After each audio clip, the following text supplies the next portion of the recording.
మన చిన్నప్పుడు పల్లెటూరులో దొరికిన పాలు ఇప్పుడు సిటీలో దొరకటం లేదు. మా ఇంట్లో దీని గురించి మాట్లాడుకుంటున్నప్పుడు కంట్రీ డిలైట్ గురించి తెలిసి ఉన్నత ప్రమాణాలు ఉన్న ల్యాబ్స్ లో టెస్ట్ చేయించి రోజు రిపోర్ట్స్ ని యాప్ లో అప్డేట్ చేస్తారు. వాళ్ళ విధానాలు చూసి సంతృప్తి చెంది ఇలా రికమెండ్ చేస్తున్నాను. ఇప్పుడే కంట్రీ డిలైట్ యాప్ ని డౌన్లోడ్ చేసుకోండి. Download the country delight app now. రేపే బడ్జెట్ ఇన్కమ్ ట్యాక్స్ రిలీఫ్ దొరుకుతుందా అంటూ సాలరీడ్ మిడిల్ క్లాస్ ప్రతి బడ్జెట్లో లాగానే ఈ బడ్జెట్ సందర్భంగా కూడా ఎదురు చూస్తున్నారు. గత కొన్ని నెలలుగా జాతీయ మీడియాలో వస్తున్న కథనాలను చూస్తే మిడిల్ క్లాస్ ఖచ్చితంగా ఈసారైనా రిలీఫ్ ఇవ్వాల్సిందే అంటూ ఆ అభిప్రాయం అయితే కలుగుతుంది. అట్లీస్ట్ డిమాండ్ అయితే పెరుగుతోంది. నేను నా వీడియోలో గత 2-3 నెలలుగా మధ్యతరగతికి ఎందుకు ట్యాక్స్ రిలీఫ్ ఇవ్వాలి, కారణాలు ఏంటి, ఎకనామిక్ కండిషన్ ఏంటి, మధ్యతరగతికి ఇన్కమ్ ట్యాక్స్ రిలీఫ్ ఇవ్వడం వల్ల ఎకనామిక్ గ్రోత్కు ఎలా సపోర్టింగ్గా ఉంటుందని చాలా వివరంగా మాట్లాడుతూ వచ్చాడు. ఇప్పుడు చాలా ఎక్స్పెక్టేషన్స్, బహుశా మిడిల్ క్లాస్కు ఐటీ రిలీఫ్ దొరకవచ్చు అని, 10 lakh వరకు కూడా ఇన్కమ్ ట్యాక్స్ ఉండకపోవచ్చు అని. అంటే ఇప్పుడే ఆల్రెడీ మోర్ దెన్ 7 lakhs ఉన్నట్టుంది న్యూ ట్యాక్స్ రెజ్యూమ్లో. సో 10 lakhs వరకు కూడా ఇన్కమ్ ట్యాక్స్ ఉండకపోవచ్చు అని. అయితే ఇది న్యూ ట్యాక్స్ రెజ్యూమ్ వారికి మాత్రమే ఈ రిలీఫ్ దొరకవచ్చు అని. ఎందుకంటే ఇప్పటికే 72% న్యూ ట్యాక్స్ రెజ్యూమ్కు మైగ్రేట్ అయ్యారు. ప్రభుత్వ ఆలోచన ఏంటంటే ఈ పూర్తిగా న్యూ ట్యాక్స్ రెజ్యూమ్కి వెళ్ళాలని, అంటే ఏ రకమైన కన్సీషన్స్ లేని రెజ్యూమ్ ట్యాక్స్ విధానాన్ని న్యూ ట్యాక్స్ రెజ్యూమ్ అంటారు. సో ఇలా ఎక్స్పెక్టేషన్స్ ఉన్నాయి.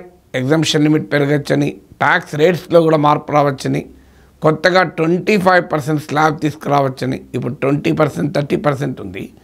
అందువల్ల కాస్త 30% వాళ్ళకు కాస్త ఉపశమనం లభించేలా 25% అనే కొత్త ట్యాక్స్ స్లాబ్ రావచ్చని ఇలా ఊహాగానాలు వస్తున్నాయి. ఈ నేపథ్యంలో ప్రైమ్ మినిస్టర్ నరేంద్ర మోడీ ఇచ్చిన సందేశం బడ్జెట్లో మిడిల్ క్లాస్కు ఇన్కమ్ ట్యాక్స్ రిలీఫ్ దొరకవచ్చు అనే అభిప్రాయానికి బలాన్ని చేకూరుస్తోంది. చదువుతోనే సమాజంలో మార్పు సాధ్యమని నమ్మిన వ్యక్తి, మారుమూల గ్రామంలో పుట్టి వేలాది మందిని మేధావులుగా తీర్చిదిద్దిన విద్యావేత్త, మనలో ఒకడు మల్క కొమురయ్యకు టీచర్స్ ఎమ్మెల్సీ ఎన్నికల్లో మొదటి ప్రాధాన్యతగా ఓటేద్దాం, గెలిపిద్దాం. సాధారణంగా ప్రైమ్ మినిస్టర్ కస్టమరీగా బడ్జెట్ సెషన్ ప్రారంభ సందర్భంగా ఒక సందేశం ఇస్తాడు.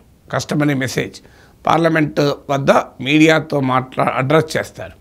సో అలాగే నరేంద్ర మోడీ కూడా మీడియాను ఉద్దేశించి ఇచ్చిన మెసేజ్లో, ప్రజలకు మీడియా ద్వారా ఇచ్చిన మెసేజ్లో అన్న మాటలు ఏంటంటే, పేదలు మధ్యతరగతి పైన లక్ష్మీదేవి ఆశీస్సులు ఉండాలి అని కోరుతున్నాను, ఉంటాయని ఆశిస్తున్నాను అని వ్యాఖ్యానించాడు. అంటే అర్థం ఏంటి? లక్ష్మీదేవి వచ్చి బడ్జెట్ ప్రజెంట్ చేయదు. బడ్జెట్ ప్రజెంట్ చేసే నిర్మలా సీతారామనే, మోడీ ఆదేశాల మేరకే.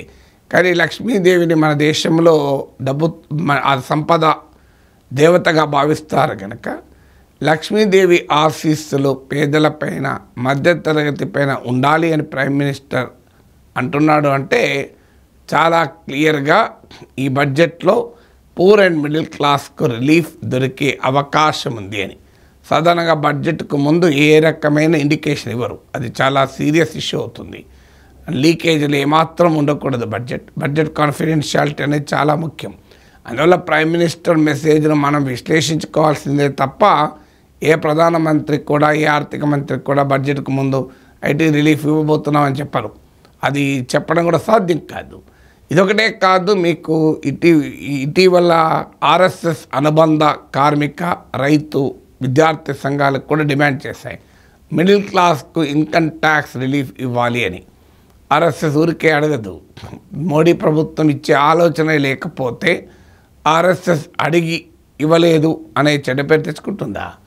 ఆర్ఎస్ఎస్ అడిగినా బీజేపీ ఇవ్వలేదు అని బీజేపీకి విమర్శ తప్పదు కదా. అందువల్ల ప్రజల్లో ఉండేటువంటి మూడ్ను, ప్రజల్లో ఉండే ఎక్స్పెక్టేషన్స్ను బీజేపీ నాయకత్వానికి ఎప్పటికప్పుడు ఫీడ్బ్యాక్ ఇచ్చే ఆర్ఎస్ఎస్, దాని అనుబంధ సంఘాలకు కూడా ఇవాళ మధ్యతరగతికి ఇన్కమ్ ట్యాక్స్ రిలీఫ్ ఇవ్వాలి, చిన్న వ్యాపారులకు రిలీఫ్ ఇవ్వాలి అని డిమాండ్ చేశాయి. అందువల్ల ఈ సీక్వెన్స్ ఆఫ్ ఈవెంట్స్, ఇప్పుడు ప్రైమ్ మినిస్టర్ మెసేజ్, ఆర్ఎస్ఎస్ అనుబంధ సంఘాల డిమాండే కాదు, ఎకనామిక్ సర్వేలో కూడా మరోసారి డేటా రిపీట్ చేశారు. లాస్ట్ బడ్జెట్ ఎకనామిక్ సర్వేలో కూడా చెప్పారు, కార్పొరేట్ ప్రాఫిట్స్ 15 ఇయర్ 15 ఏళ్లలో ఎన్నడూ లేనంత అత్యధిక స్థాయి చేరాయి. 2008 తర్వాత కార్పొరేట్ల లాభాలు ఈ స్థాయిలో ఏనాడు లేవు. కానీ వేజెస్ మాత్రం అంతంత మాత్రంగానే పెరుగుతున్నాయి. అంటే కార్పొరేట్ల లాభాలు పెరిగినంత రీతితో పోలిస్తే, పెరిగినంత పోలిస్తే వేజెస్ కార్మికుల ఉద్యోగుల జీతాల్లో చాలా మందకొడిగా మాత్రమే పెరుగుతున్నాయి. ఈవెన్ ఇన్ఫ్లేషన్ పరిగణలోకి తీసుకుంటే, ధరల పెరుగు తీసుకుంటే యాక్చువల్గా తగ్గుతాయి రియల్ వేజెస్. ఎకనామిక్ సర్వే కూడా ఈ కార్పొరేట్ ప్రాఫిట్స్కు ఎంప్లాయీ వేజెస్కు మధ్య ఉన్న గ్యాప్ను మరోసారి ప్రస్తావించింది. దీనివల్ల కన్జంప్షన్ ఎక్స్పెండిచర్ పెరగదు, ఇన్కమ్ ఇన్ఈక్వాలిటీస్ పెరుగుతాయి, ఇది సరైనది కాదు, క్యాపిటల్కు లేబర్కు మధ్య ఇన్కమ్ డిస్ట్రిబ్యూట్ కావాలి రీజనబుల్గా అంటూ ఎకనామిక్ సర్వే ఇవాళ పార్లమెంటుకు ప్రవేశపెట్టిన ఆర్థిక సర్వేలో మరోసారి ప్రస్తావించారు. అంటే ఈ ట్రెండ్స్, ఈ సిగ్నల్ చూస్తే గత కొంతకాలంగా కార్పొరేట్ ప్రపంచం నుంచి, కార్పొరేట్ మీడియా నుంచి డిమాండ్ వస్తుంది. ప్రభుత్వానికి ఫీడ్బ్యాక్ ఇచ్చి అడ్వైస్ ఇచ్చే ఆర్ఎస్ఎస్ అనుబంధ సంఘాలు డిమాండ్ చేస్తాయి. ఎకనామిక్ సర్వేలో కూడా కన్సర్న్ వ్యక్తం చేశారు. ప్రైమ్ మినిస్టర్ లక్ష్మీదేవి ఆశీస్సులు ఉండుగాక అని ఆశీర్వదించారు. సో అంటే దీన్ని ఏం చెప్పగలుగుతున్నాం, వీటన్నిటిని కొరిలేట్ చేస్తే మోస్ట్ ప్రాబబ్లీ ఈ బడ్జెట్లో ఇన్కమ్ ట్యాక్స్ రిలీఫ్ ఉండవచ్చు. అయితే ఎంత ఉంటుంది, అది సబ్స్టాన్షియల్ ఉంటుందా, అది ఇంక్రిమెంటల్ ఉంటుందా, అది ఒక చేత్తో ఇచ్చి ఇంకో చేత్తో తీసుకుంటారా, ఇవన్నీ కూడా క్వశ్చన్స్. రేపు మనం బడ్జెట్ చూశాక మాత్రమే చెప్పగలం. ఇచ్చిన దాని తీరును బట్టి మనం విశ్లేషించగలం. కానీ ఎకనామిక్ గ్రోత్ ఈ 2024-25 ఫైనాన్షియల్ ఇయర్లో మొదటి అర్ధ భాగం 6 monthsలో హార్డ్లీ 6% ఉంది. ఎకనామిక్ గ్రోత్ను భారీగా పెంచాలనేది లక్ష్యం. భారీగా ఎకనామిక్ గ్రోత్ పెరగాలి అంటే మిడిల్ క్లాస్కు ఆ చేతిలో ఆదాయం ఉండాల్సిందే, వారు ఖర్చు చేయాల్సిందే. అందువల్ల ఖర్చు చేయకపోతే, మిడిల్ క్లాస్ కన్సంప్షన్, వస్తు సేవల వినిమయం పెరగకపోతే ఎకానమీ గ్రోత్ ఉండదని కూడా ప్రభుత్వానికి అర్థమైంది, కార్పొరేట్ సెక్టార్ కూడా అర్థమైంది, ఇండస్ట్రీ కూడా అర్థమైంది. ఎందుకంటే గ్రోత్ ఉండాలంటే మార్గం ఏంటి? ఎక్స్పోర్ట్స్ ఇవాళ పెంచుకునే వాతావరణం గ్లోబల్గా లేదు. అమెరికాలో ట్రంప్ వచ్చాక ఇంకా అవకాశం పోయింది. ఎందుకంటే మన దేశం చేసే మొత్తం ఎగుమతుల్లో 18% అమెరికాకే, 18%.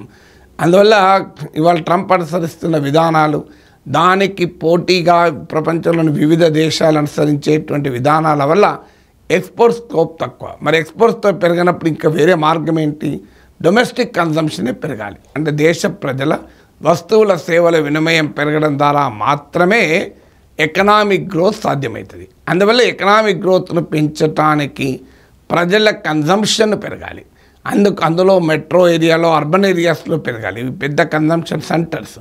ఈ పెరగాలి అంటే అనివార్యంగా ప్రైవేట్ రంగంలో వేతనాలు పెరగాలి. అందువల్లనే కార్పొరేట్ ప్రాఫిట్స్ ఇంత భారీగా వస్తున్న వేళ వేజెస్ పైన ఎందుకు ఖర్చు చేయడం లేదు కంపెనీలని ప్రభుత్వము తన ఆర్థిక సర్వేలోనే ప్రశ్నిస్తుంది. Let us hope something good news will come for the middle class in this budget tomorrow.